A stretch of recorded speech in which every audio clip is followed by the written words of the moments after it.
Let's take a deep breath and step far away from the modern world. Hi there, welcome to the Please Sleep channel. Tonight, we're going back to a time when medicine was a strange blend of astrology, ancient texts, herbal guesses, and spiritual hope. We'll explore the forgotten charms, rituals, and relics that gave people comfort. And finally, we'll step inside the world of noble medicine where even the rich couldn't escape illness. A time when doctors believed that your body was ruled by four fluids, and they might try to balance you by bleeding you. Let your thoughts drift into candlelit corridors and musty apothecaries. You don't need to remember it all. You're just here to listen and rest. In this quiet journey, we'll follow the daily life of a medieval physician, what they saw, what they believed, and what they did, even when it didn't make much sense. We'll listen to the scratch of their quill, the creak of wooden floors in dark infirmaries, and the whispered prayers of patients hoping for healing. Then, we'll sit with them as the Black Death arrives, and watch how even the most learned minds crumbled under panic and plague. So, settle in. Let's begin. You wake up in a small stone room above a cobbled street in a medieval city. The morning air is freezing, the window is fogged with frost, and the faint scent of old parchment mixed with dried herbs lingers in the air outside. It's still dark, all lamps have not yet been lit, and the streets are silent. You rise early, wrapping yourself in a wool robe threadbare, but still respectable, and light a candle. The tiny flame flickers against the pale walls, illuminating a cluttered work table scattered with scrolls, Latin texts, and a star chart. Before visiting any patients, your first duty is to read the stars. In the medical world of the 14th century, the health of the human body is inseparable from the alignment of the heavens. Mars governs blood and fever. Saturn governs the spleen and melancholy. The moon governs fluids and emotion. You examine the position of Venus, calculate whether Mars is in retrograde, and consider whether today is a safe day for bloodletting or a day to simply prescribe rest. Every medical decision begins with the sky.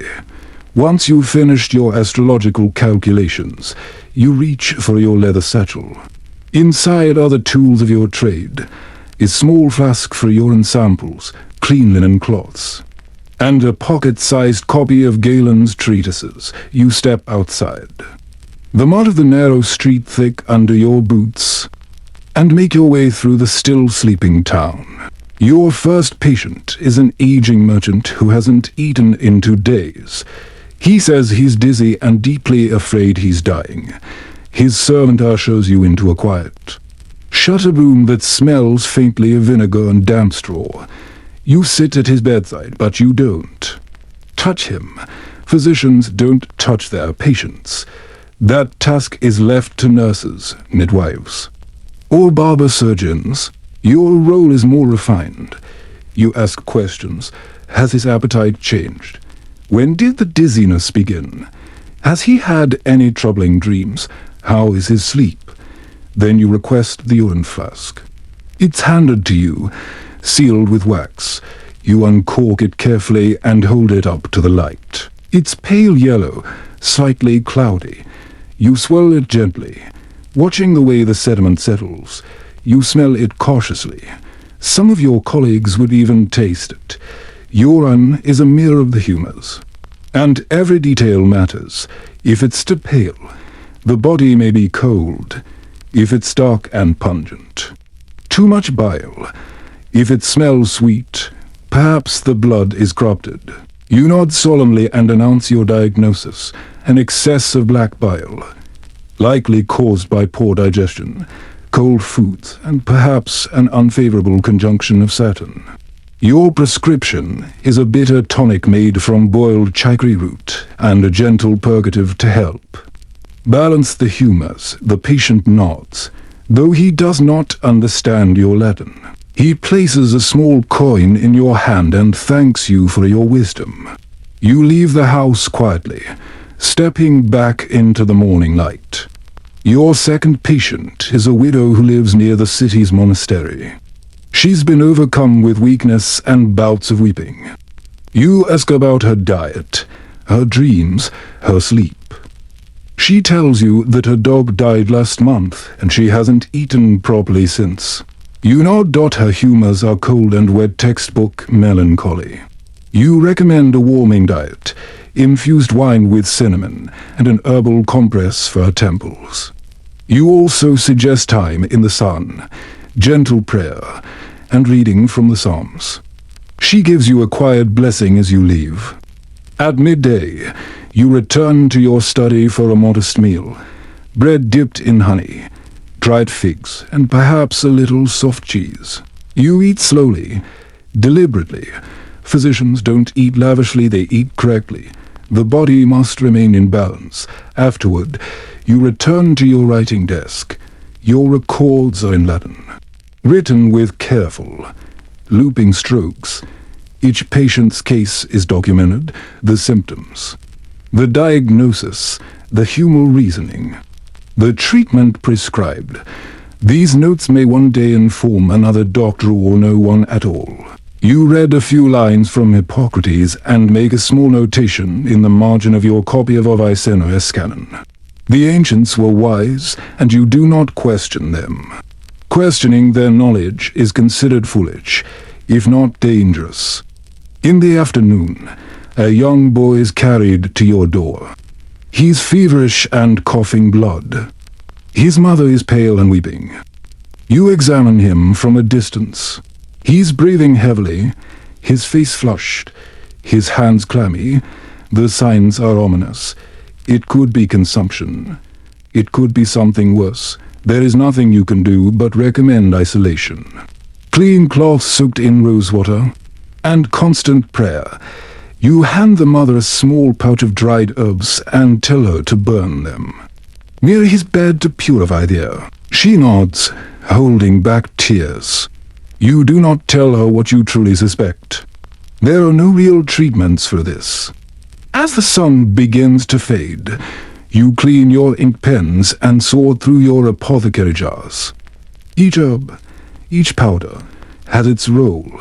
Chamomile to soothe, sage to strengthen memory, mint to cool, and yarrow to stop bleeding.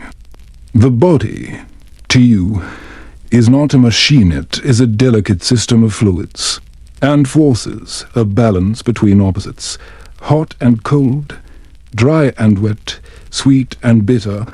Illness is not invasion, but imbalance. Your task is not to destroy, but to guide the body back to harmony. Outside, the bells ring for vespers. You kneel by your bed, whispering prayers for your patients. You pray northern night and night. You pray the stars will be kinder tomorrow. You blow out your candle and sleep in silence. The next morning begins much the same way, cold, dim, and quiet. But today, word has spread of something troubling in the northern quarter of the city. A barber surgeon reported 3 people with large swellings under their arms and black splotches on their skin. One of them coughed blood and died before sunset. The bells of the priory rang twice last night, signaling more deaths. As a learned physician, you are expected to investigate, though you already suspect what it might be. You gather your tools, waxed gloves, if you can find them, a sachet of dried rosemary tied on your neck, and a small jar of vinegar-soaked sponge, which you hold under your nose to purify the air. Miasma the invisible, poisonous mist that many believe causes disease, is feared above all. You arrive at the afflicted home, which has already been marked with chalk inside. The smell is overwhelming. 2 bodies lie on the floor, covered in rough cloth. A child sobs in the corner. The sole survivor is pale, drenched in sweat, with dark blisters rising on his chest. You speak to him gently, but you do not get close. Instead, you instruct the family to open the windows, burn sage, and isolate the sick. You leave a mixture of theriac, a costly compound of over 70 ingredients, including opium, cinnamon, and viper flesh intended as both cure and protection. You know it likely won't work. But it's all you can offer. There are no microscopes, no knowledge of bacteria, no vaccines. Just prayer, observation, and centuries of inherited wisdom. You leave quickly, whispering the names of saints under your breath. On the way back, you pass the monastery. A friar is coughing and leaning against a wall. He calls out your name, but you pretend not to hear. There are limits to bravery, even for a physician. Back at home, you write everything down in careful script. The location, the symptoms, the smells, the day of the week, the position of the moon. Perhaps the celestial bodies can help you understand what the body cannot explain. That evening, a nobleman's servant delivers a message. The Baron is experiencing persistent bloating and fatigue. You're invited to his estate outside the city walls. You ride by cart, the mud deep and slow under the wheels. At the manor, everything smells of beeswax, fresh bread, and polished wood. The contrast is striking. His chamber is bright, with silk curtains and a roaring fire. The Baron complains of heaviness in the stomach and poor sleep. You inquire about his diet: roast meats, mulled wine, sweet pastries, and you nod, as if surprised. Clearly, his humors are too hot and moist. You recommend a cooling regimen: boiled vegetables, broth, and herbal tea steeped with nettles and fennel. You suggest mild bloodletting, but only after consulting the stars. A gold coin changes hands. He thanks you with a nod, and you are escorted out by 2 servants carrying your bag. On the way home, you pass a line of beggars coughing under a city gate. You try not to look. Your duty is to those who can pay, to those whose cases might teach you something useful. You do not claim to heal everyone. You are not a miracle worker. You are a learned man who reads the signs. That night, as you sit by the fire, you open your most precious possession, a handwritten copy of Galen's on the natural faculties. The pages are worn, ink faded, but the words are sacred. Galen lived over 1,000 years ago, but his teachings are still your foundation. For humors, for temperaments, all disease is imbalance. All treatment is restoration. You trace the margin with your finger, making notes in your own hand. You compare it to Avicenna's canon, another treasured volume, brought to Europe from the Islamic world. You wonder if your knowledge is enough. You have seen more death this year than in the last 10. Some say it is punishment, others bad air. Some whisper of rats. You don't know what to believe, but you continue anyway. Tomorrow, you will see more patients. Some will recover, some won't. You'll read the stars, you'll smell their urine. You'll prescribe dried violets, ox bile, or powdered pearls. Depending on the case, you'll reassure the rich and comfort the poor. You'll try to hold back the tide. When people think of medieval doctors, they imagine superstition, failure, and fear.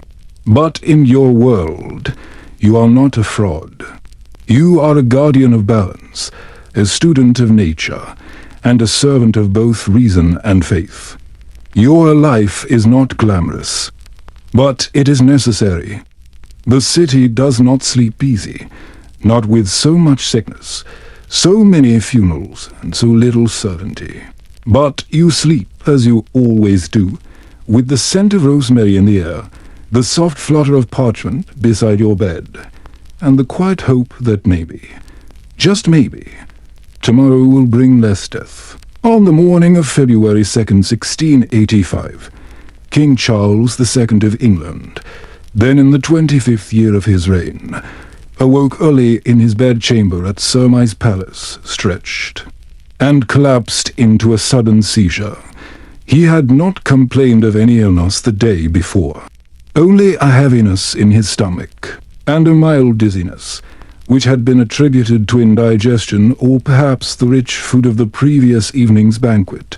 But now, the king's body was stiffening, his eyes rolled back, and he convulsed on the floor before the startled gaze of his attendants.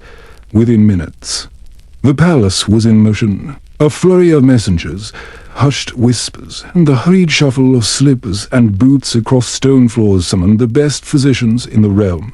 Charles, still conscious after the seizure passed, was moved to his bed, where the royal doctors immediately commenced treatment. First came the bleeding. It was the standard first-line intervention for nearly any ailment, especially one so sudden and violent. Over the course of several hours, the king was bled a total of 8 times, losing perhaps as much as a pint and a half of blood. Leeching followed, applied at the temples and behind the ears, to draw out any excess heat believed to be gathering near the brain. Next, emetics compounds designed to induce vomiting were administered to cleanse the stomach of corrupt humors.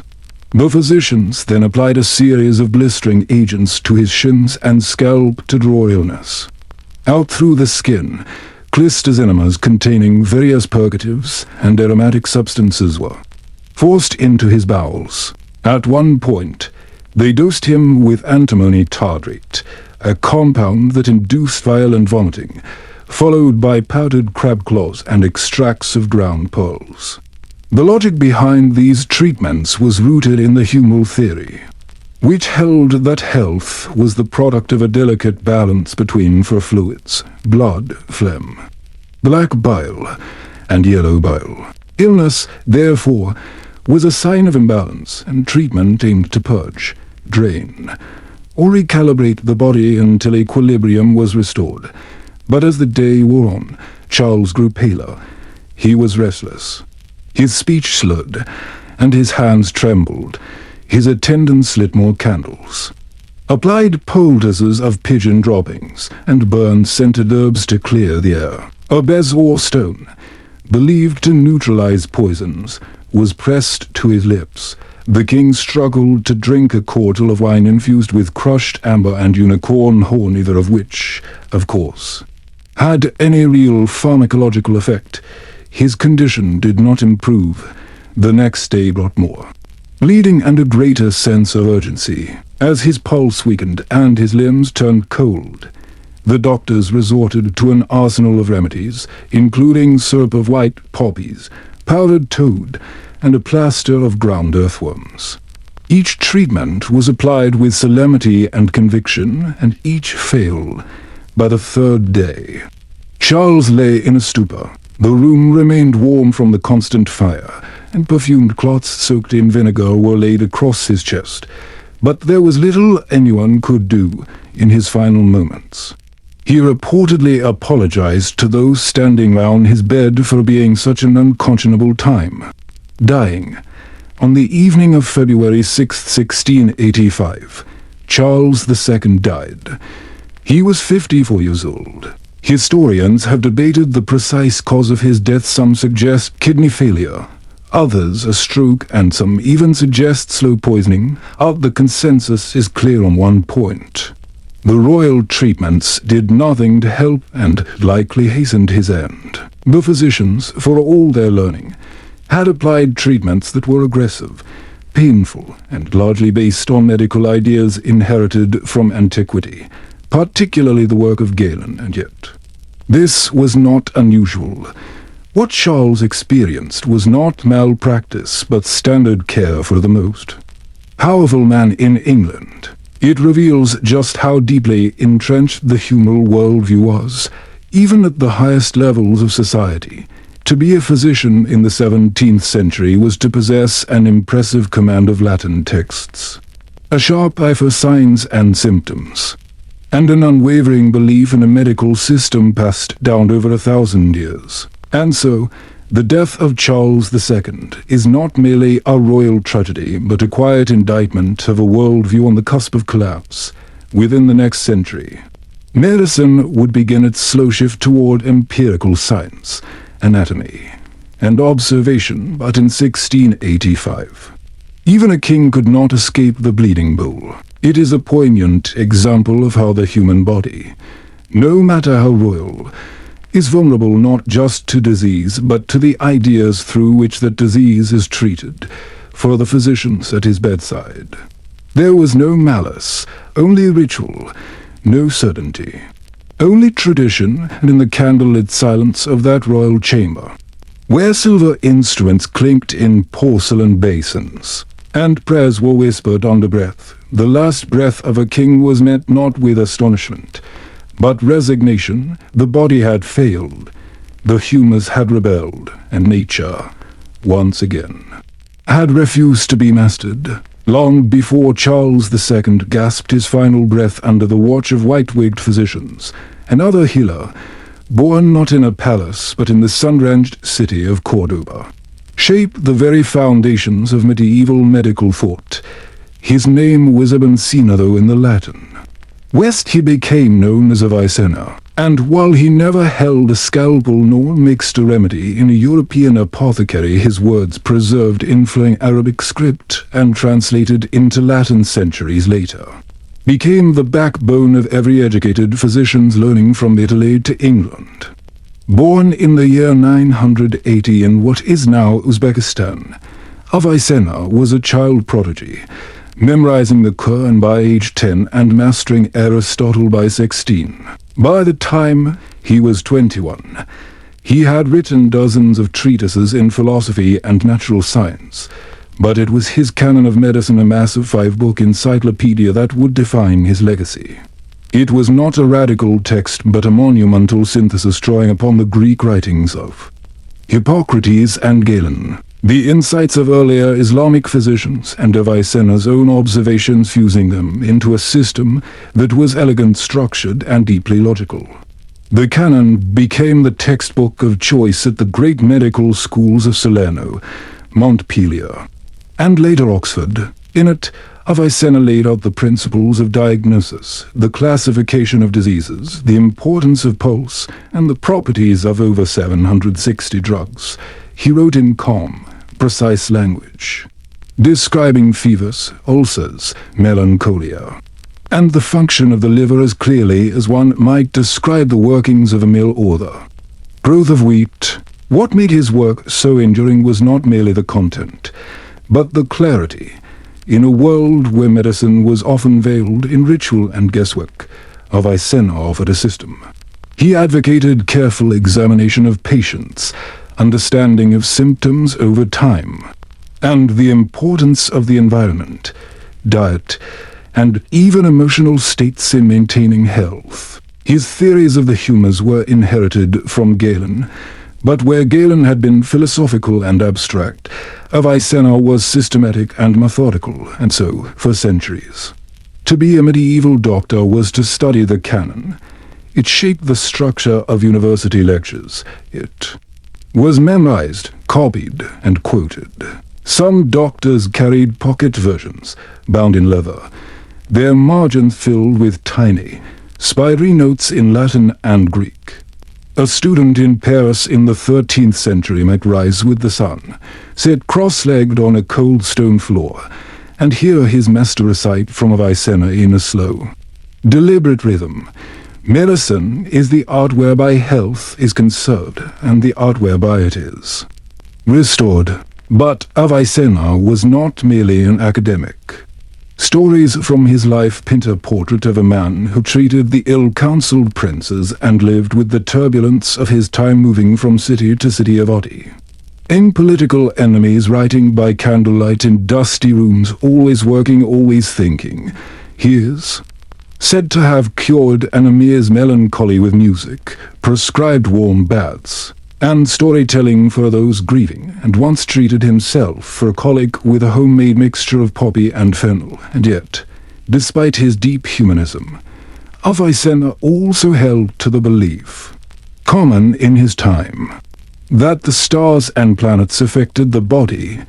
He recommended physicians learn astrology, not to predict fate, but to better understand patterns in illness and recovery. This blending of science, tradition, and spirituality is perhaps what made his work so enduring. It spoke to a worldview that was both rational and sacred by the late Middle Ages. Avicenna's name was often invoked with reverence in lecture halls and libraries. His image bearded, turbaned, thoughtful was copied in manuscripts, sometimes alongside Galen, as co-authorities of medical truth, and yet most who read his words never knew much about the man. They knew only the text, the Latin, the diagrams, the recipes for syrups and sauce, the philosophical musings on digestion and dreams, but behind every dusty copy of the canon was the echo of a real person, someone who walked through gardens, who listened to the sick, who believed that knowledge was not just a path to healing, but a duty to pursue, refine, and share. And so, when a medieval physician in York or Bologna or Toledo opened his book and copied a passage from Avicenna into a patient-s record, he was not merely quoting a foreign scholar, he was participating in a lineage of healing that spanned empires and centuries. That lineage, so deeply woven into the daily routines of medieval doctors, gave shape to every diagnosis, every treatment, every whispered prayer over the sick. And while Avicenna never saw the cold stone wards of a European hospital his presence lingered in, the logic of their charts, the rituals of their practice, and the quiet hope that the right combination of herbs, words, and balance might yet bring relief. In the year 1348, the bustling Italian port city of Florence began to change in ways that no doctor, priest, or nobleman could quite explain. What started as rumors of sickness in the east of empty villages near Genoa soon turned to whispers of something far worse, black swellings under the armpits, fevers that struck in the night and left the body cold by morning, and a quiet panic that even the well-fed and wealthy could not escape. This was the arrival of the Black Death. And as the pestilence crept through the narrow alleyways and over the red-tiled rooftops of Florence, it exposed the limits of medical knowledge in the most terrifying way possible. Doctors, trained in Galenic medicine, were wholly unprepared. They spoke of corrupted air, miasmas, imbalances of humus brought on by planetary alignments, or bad digestion. The city's most famous chronicler, Giovanni Boccaccio, wrote of how physicians hesitated to enter homes, and when they did, their remedies ranged from rose water and vinegar-soaked cloths to charms and prayers. One well-respected doctor named Maestro Michel d'Orlando, previously known for his skill in treating fevers and wounds, found himself standing helpless as entire households died within days. Michel had once believed in the precision of diagnosis, the art of prescribing balances through diet and purging. Now, he began each visit with a prayer, wore a linen robe soaked in herbs, and carried a nosegay of mint and cloves beneath his nose to keep the bad air at bay. He prescribed barley water for a fever, advised isolation for those coughing, and burned sulfur and juniper inside homes, yet the death toll rose. By midsummer, Florence had lost tens of thousands. Corpses were stacked in churchyards, bells tolled without. At first, doctors kept records, pulse readings, symptom logs, daily reports, but as the weeks passed, they stopped writing.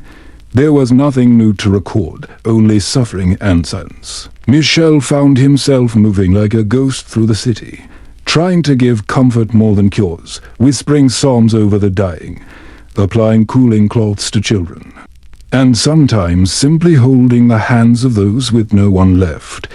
He later described how strange it felt to return to old habits, like preparing potions or weighing ingredients.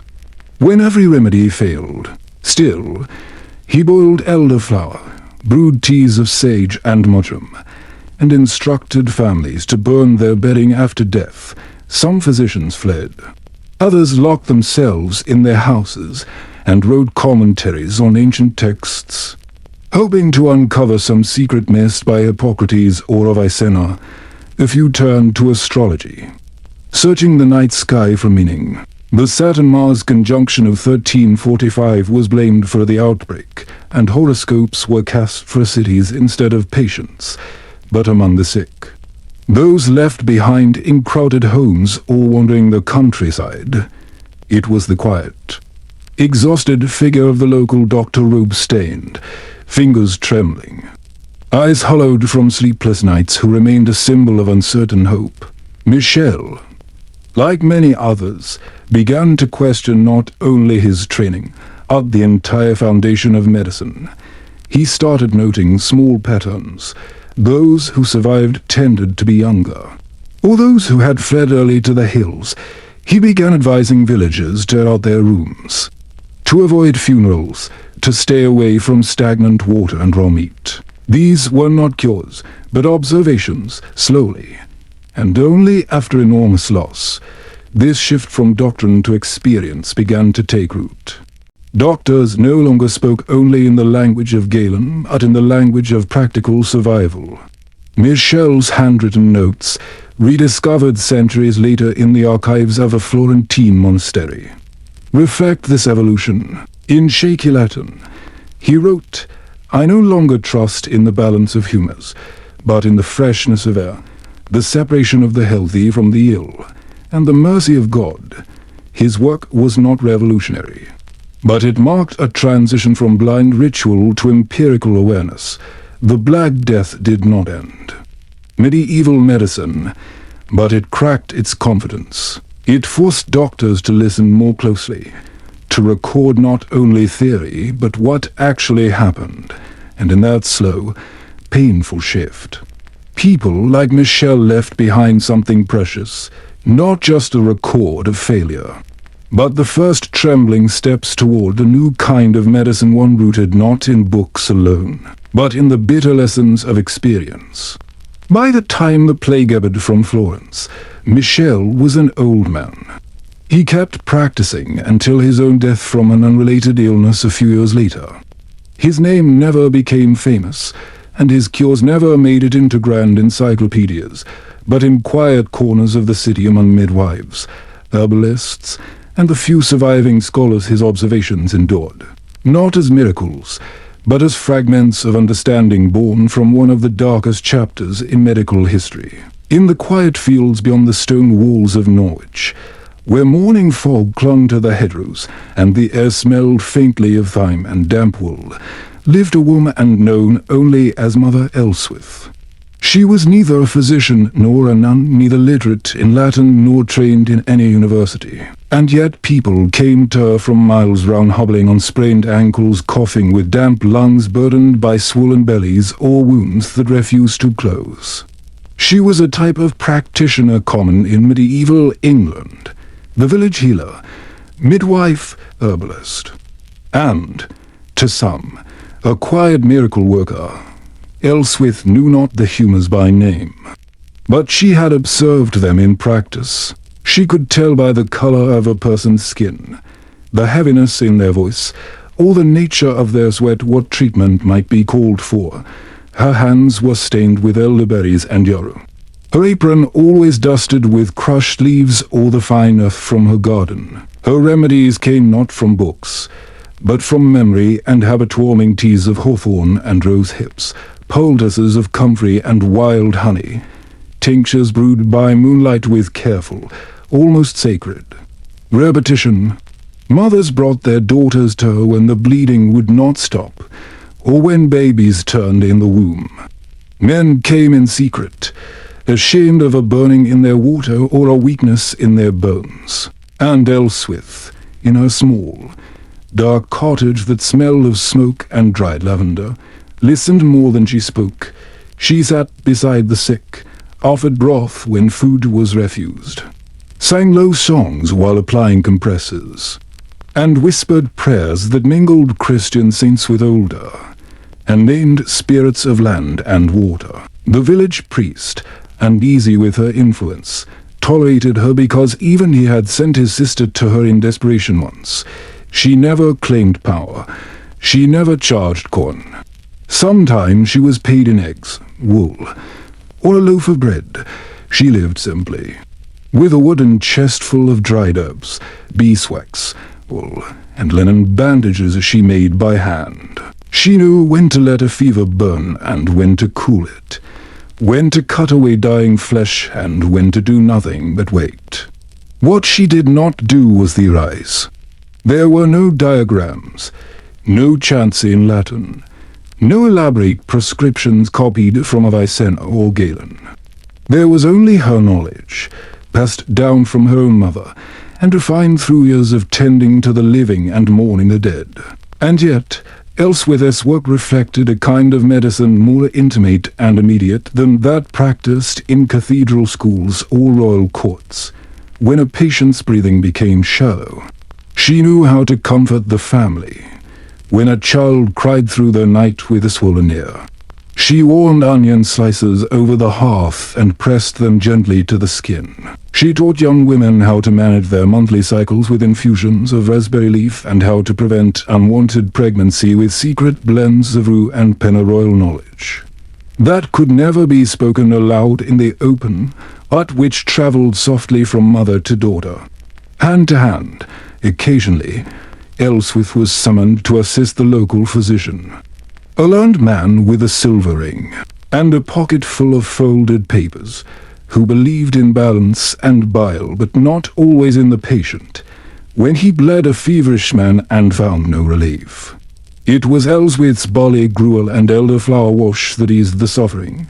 The physician never thanked her directly, but once left her a pouch of dried cloves imported, expensive, and surely appreciated. She understood that she existed on the edge of acceptability. If a noble child died under her care, it might be called witchcraft. If a woman miscarried after drinking her brew, it might be treason. So she worked quietly, respectfully, and always with the awareness that her knowledge was both precious and precarious. In the winter of 1389, a strange coughing sickness swept through the countryside, and Ellsworth worked without rest. She boiled juniper and hung rosemary over every lintel, instructed families to sweep out their hearths daily, and reminded them to keep warm, dry, and separate from the ill. She mixed a salve of lard, chamomile, and wild thyme for the chest, and for those near death. She offered only warm milk, candlelight, and company. Her cottage became a place of pilgrimage in those weeks. Farmers, clerics, merchants, and beggars all sat by her fire, and though she saved many, she also buried more than she wished to count. On the first thaw of spring, she wept over a patch of crocuses rising beside her door, remembering those who had not lived to see them bloom. Ellsworth was never written about in official records. Her name appears only in a faded court roll where she testified in defense of a neighbor, described as an old woman of sound sense and good Christian reputation. But in the oral history of her village, she remained long after death. Her cottage, past her niece, still smelled faintly of mint and ash for years after. Stories of her cures survived in lullabies and kitchen rituals, in whispered advice about colicky babies or the best time to plant feverfew. In this way, Ellsworth's medicine lived on not in grand theories, but in hands that remembered how to heal, and so, while medieval doctors debated phlegm and fire beneath the vaulted ceilings of universities, women like Ellsworth practiced their art beneath low-thatched roofs, by hearth and garden, in the quiet, persistent rhythm of everyday life. And though their names were rarely honored in scroll or sermon, their work was no less vital, grounded in care, in observation, and in a kind of knowledge that passed not through ink, but through presence. Beneath the cobbled streets and quiet churches of modern London, hidden under layers of soot, brick, and the weight of centuries, lie the bones of the forgotten sick. In 1999, during excavation work for a new office building near Liverpool Street Station, archaeologists uncovered what appeared to be nothing more than an old burial ground.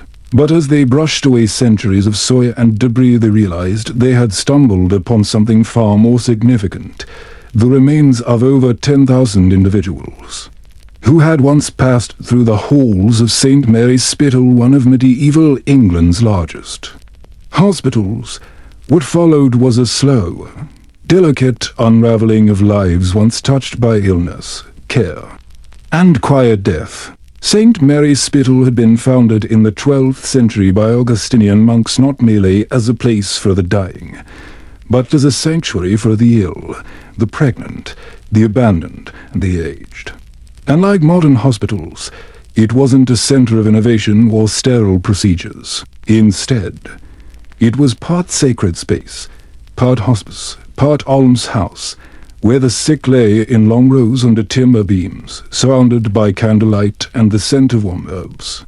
The skeletal remains told stories that had long since passed into silence. Some bore the scars of childhood, rickets-bowed legs and narrowed pelvises, suggesting years of malnutrition and poverty. Others had clear signs of healed fractures, showing that bones had been set and allowed to mend, perhaps by the hands of a careful surgeon or a compassionate brother trained in basic care. One particularly well-preserved skull showed evidence of trepanation, a crude form of brain surgery where a circular hole was bored into the skull to release pressure, or evil spirits. Remarkably, the bone round the hole had begun to regrow, an unmistakable sign that the patient had survived the procedure, at least for some time.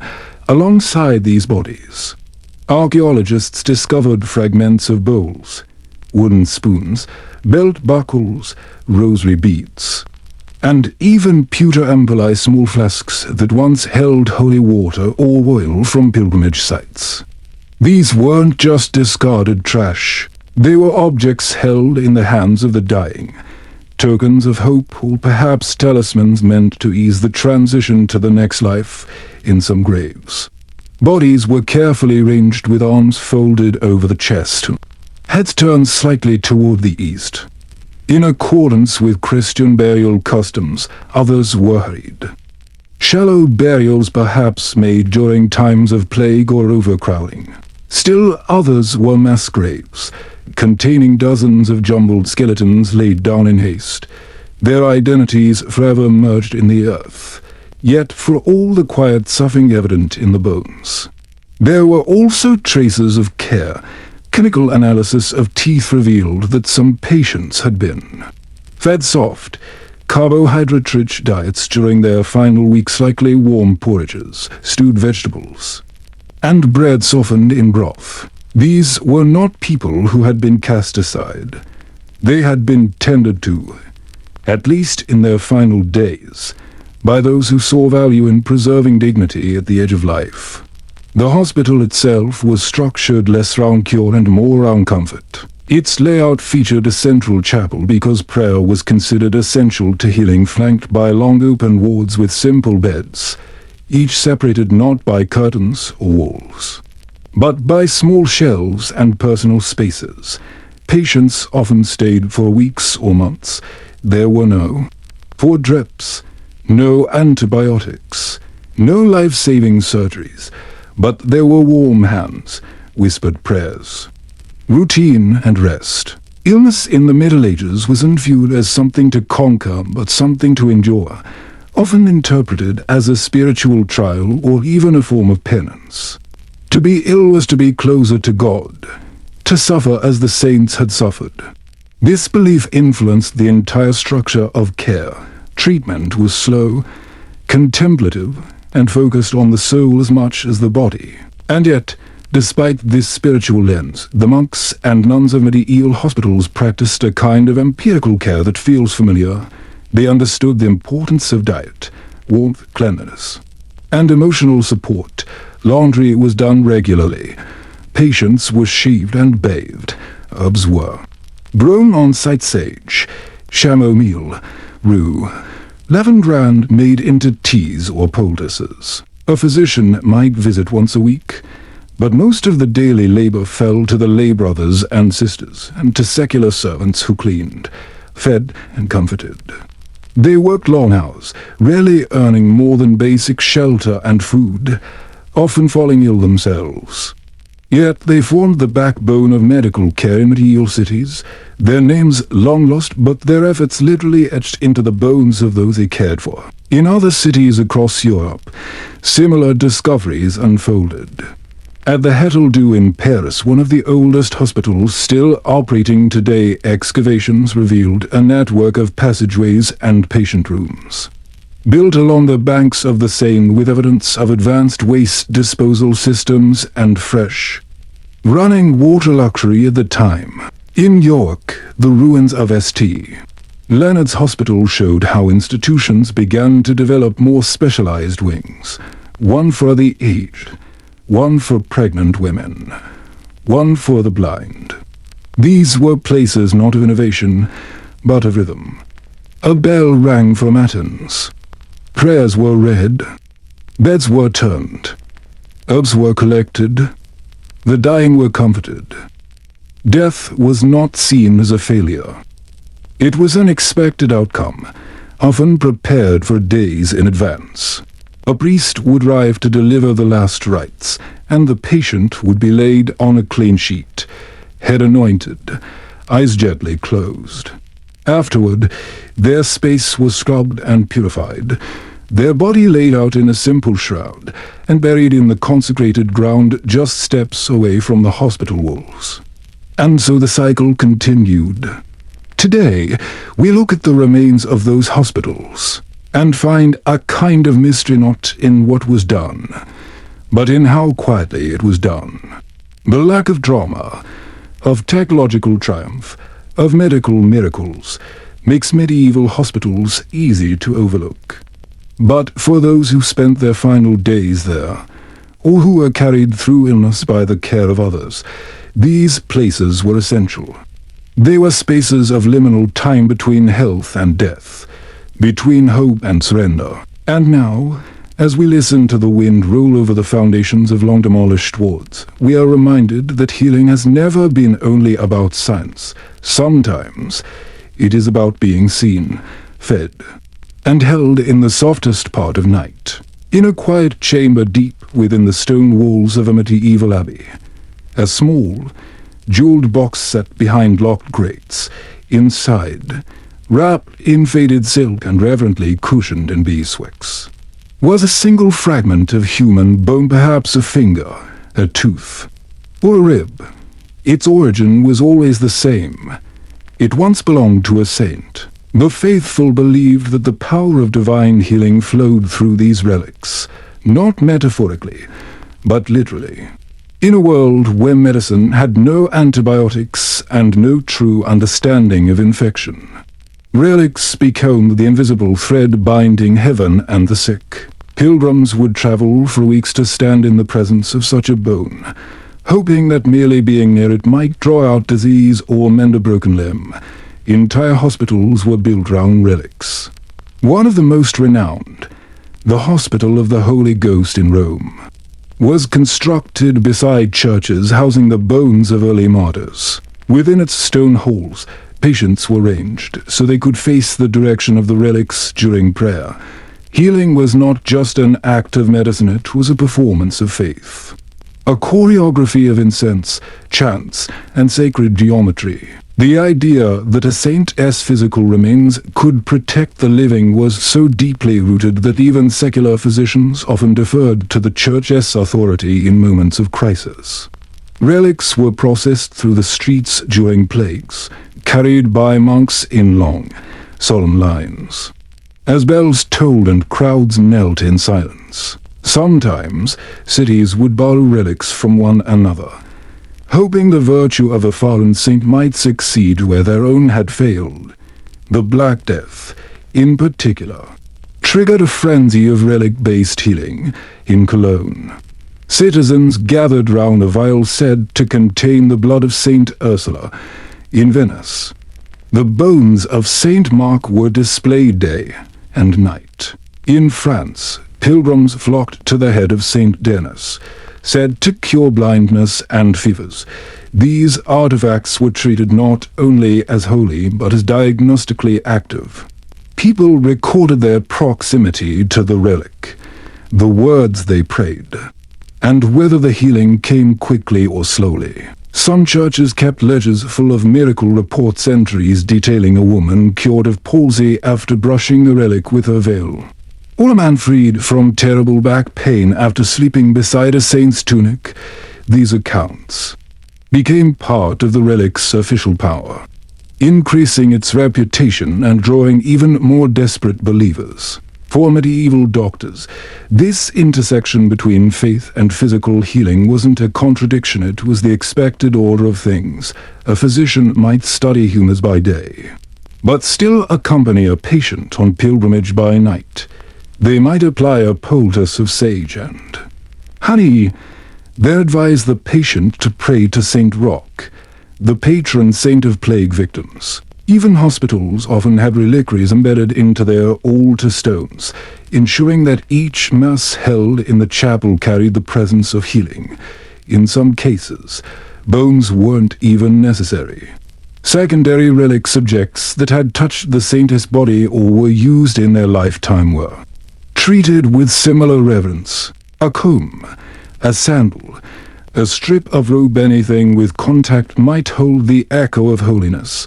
In England, the shrine of Thomas Becket became so powerful that King Henry VIII had it destroyed during the Refo. The mission, fearing the social authority it gave the church, and yet the cult of relics had its skeptics. Some clergy feared that fraudulent bones were being sold, animal remains passed off as saints' fingers, or splinters from ordinary coffins sold as pieces of the true cross. Still, for the average person in the 13th or 14th century, these fragments of saints represented more than hope. They were a physical link to eternity, when nothing else worked, when purging failed, when prayers grew quiet. When the town physician shook his head, there was still a relic somewhere, still a shrine to visit, still one more miracle waiting, and in a time when death waited patiently.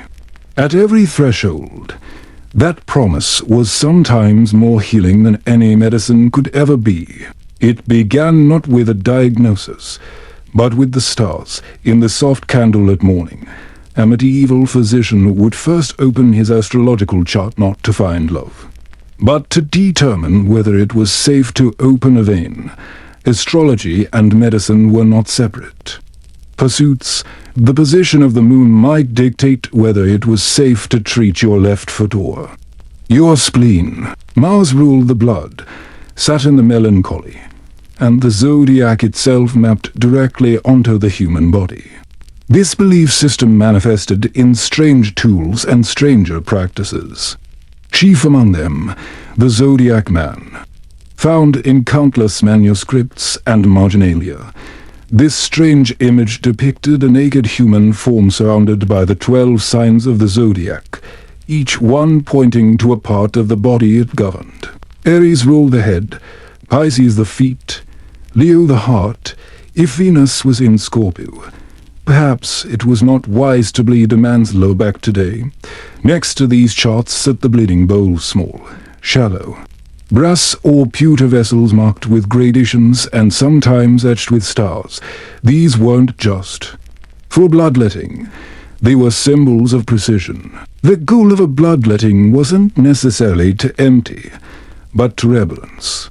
For humors coursed through your body, blood, phlegm, yellow bile, and black bile. An excess of any caused illness. Too much blood, and you were feverish and impulsive.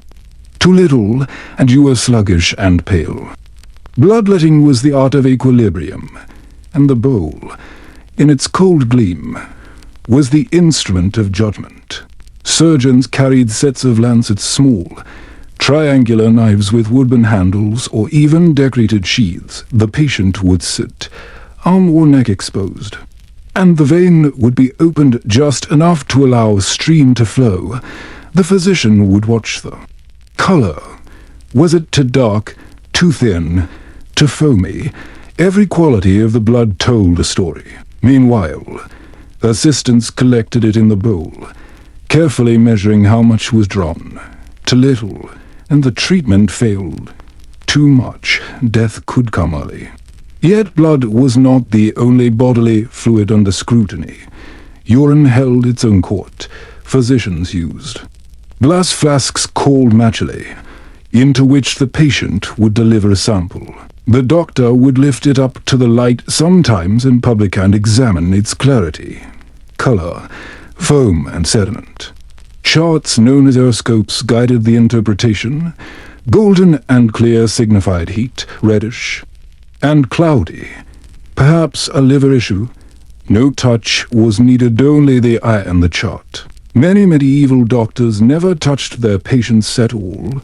Diagnosis came from questions, observation, and the heavens. The pulse might be checked, but rarely. Instead, the body was seen as a balance of internal forces, constantly shifting in response to food, sleep, emotion, season, and of course astrology. To treat these imbalances, one might apply herbal poultices, administer laxatives or emetics, or heat the cup against the skin to draw out bad humors, cupping, using small glass or horn vessels. Involved placing heated cups on the back to create suction, the red. Raised circles were seen as signs of effective treatment.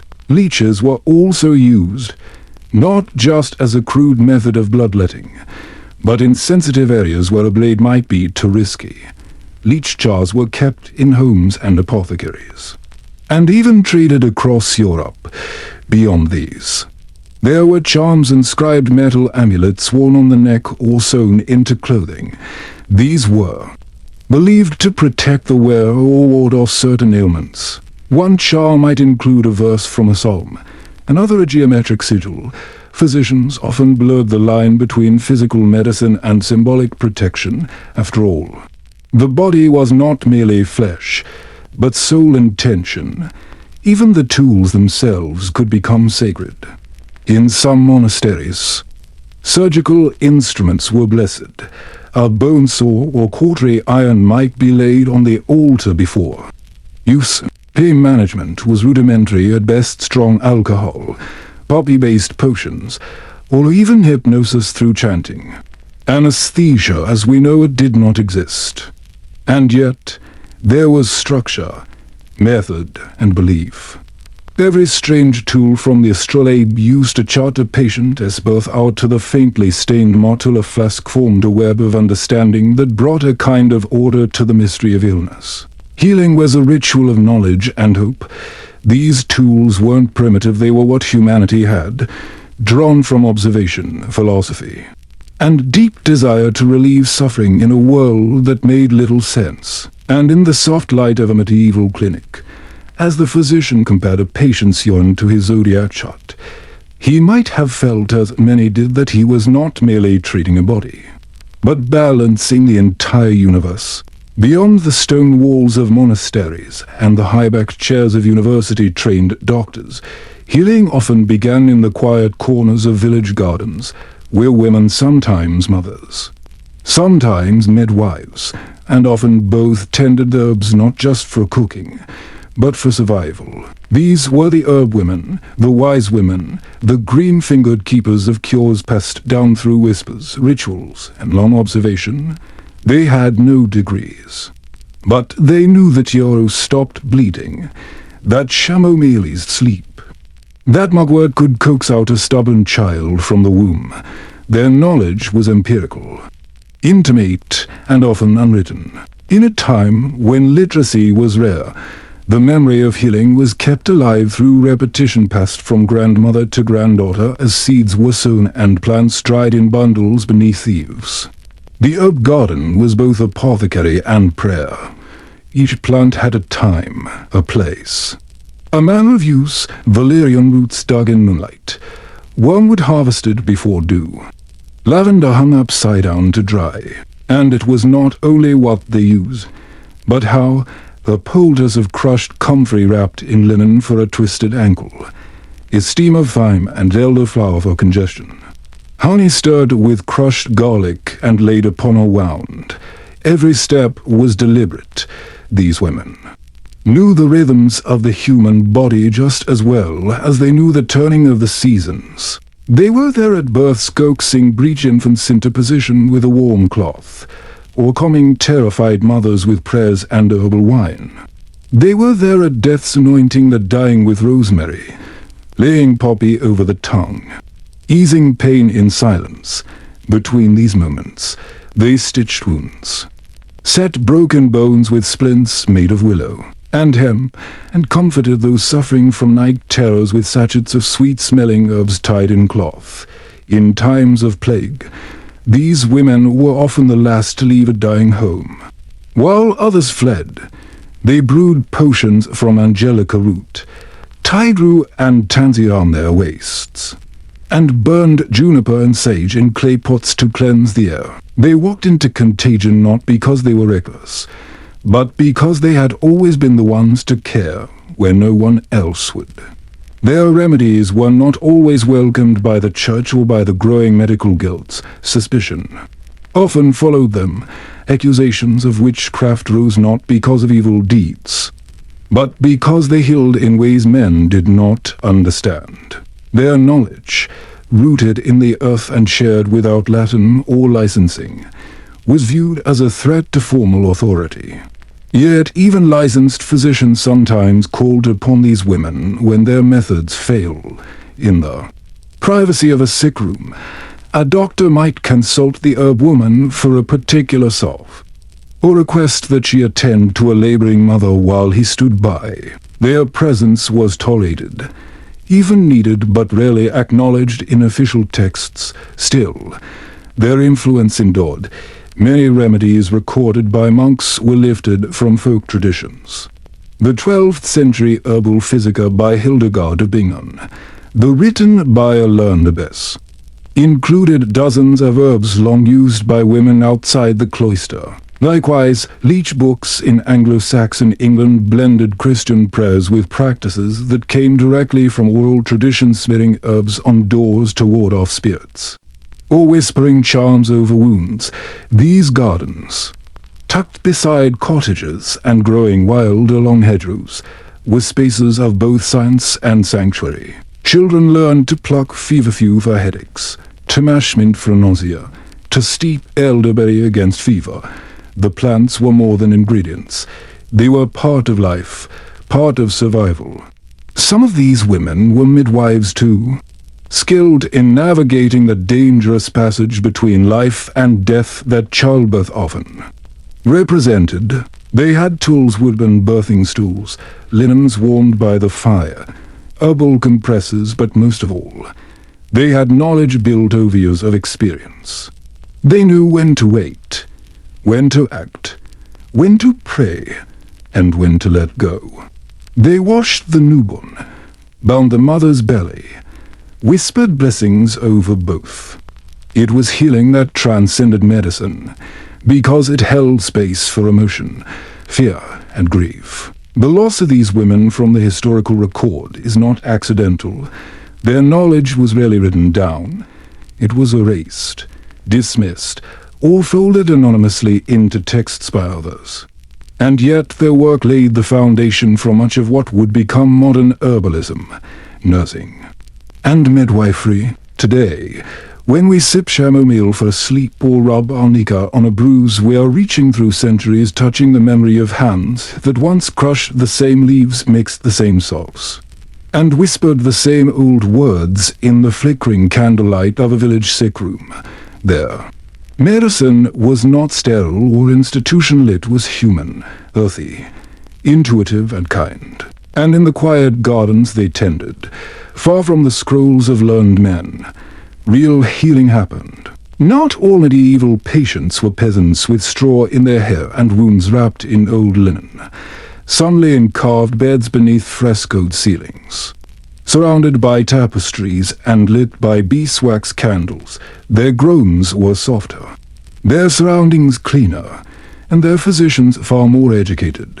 These were the nobles, the clergy, and the royals, the elite, and while illness didn't spare them, their experience of sickness was undeniably different. To treat a king was to enter a world of ceremony, symbolism, and status, royal physicians were often university-trained, fluent in Latin, and had access to manuscripts from ancient Greek and Arabic traditions. They were expected not only to cure but to perform reading celestial charts, timing purges to align with planetary motion, and choosing ingredients as much for their rarity as their efficacy. A royal stomachache might summon a recipe involving saffron from the Levant, rose water from Persia, and crushed emerald administered in small doses with a prayer. Physicians of the court did not work alone. They collaborated with alchemists, astrologers, and apothecaries, and they consulted horoscopes before bloodletting or childbirth. Their treatments were complex, but not necessarily more effective. Still, when a king sneezed, half a dozen men leaned forward with opinions, and if the patient happened to die, the consequences for the doctor could be dire dismissal, disgrace, or worse, in fact. Some physicians hesitated to treat royalty for fear that failure would cost them their freedom, or their life beyond treatment. Elite medicine was a spectacle of luxury. Noble families sought cures that were as extravagant as. They were useless. Their zor stones, thought to neutralize poison, were worn on chains round the neck, powdered gold, antelope horn, and even mummified flesh imported from Egypt were considered therapeutic. The more exotic the cure, the more it affirmed one's social position. Even surgical tools were fashioned from silver ore, adorned with gems not for hygiene, but as proof that this was no peasant's procedure. Hospitals built for the elite looked more like quiet monasteries than chaotic infirmaries. Windows were larger, beds were raised, and meals were served according to physician orders.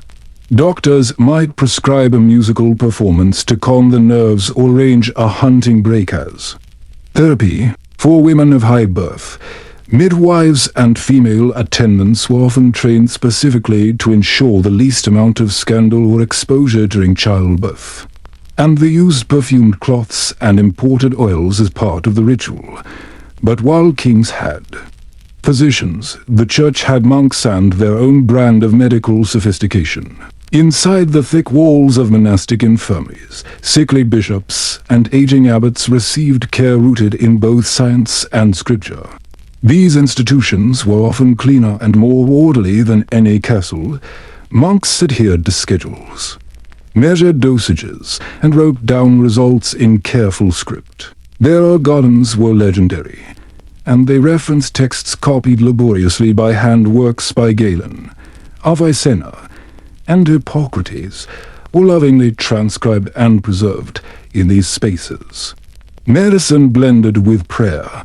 The patient would be anointed, examined, and offered a course of herbs alongside a regimen of mass and meditation. Some monasteries even included hot baths, dietary therapy, and isolation wards for contagions ahead of their time.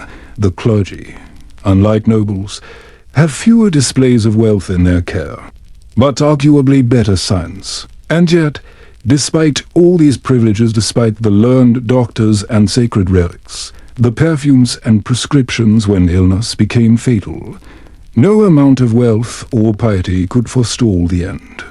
The deathbed of a medieval king was often crowded with priests, physicians, nobles, and family, but ultimately marked by suffering and uncertainty. Henry V, celebrated victor at Agincourt, died not from war wounds but from dysentery on campaign.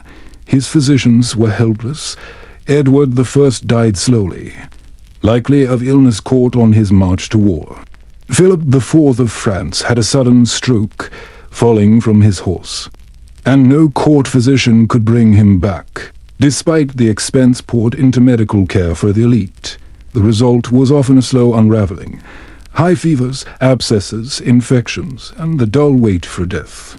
Elaborate cures turned to whispers and prayers, and even the most respected physicians began to withdraw. Sometimes they blamed planetary misalignment. Sometimes they pointed to sin. Often, they simply didn't know. Death remained the great equalizer, and when the body was finally still. The doctor's role shifted from healer to participant in elaborate funeral rites. They washed the royal corpse, applied perfumes and oils, and sometimes even helped remove organs for separate burial, as was custom among the highest ranks. The contrast between elite and peasant medicine was real, but so too was their shared helplessness in the face of true illness. Whether in a stone manor or a smoky hut, medieval people, regardless of rank, lived in a world where the boundary between medicine, magic, and miracle were thin. And even those with everything often had only time, prayer, and the hope of comfort left to them.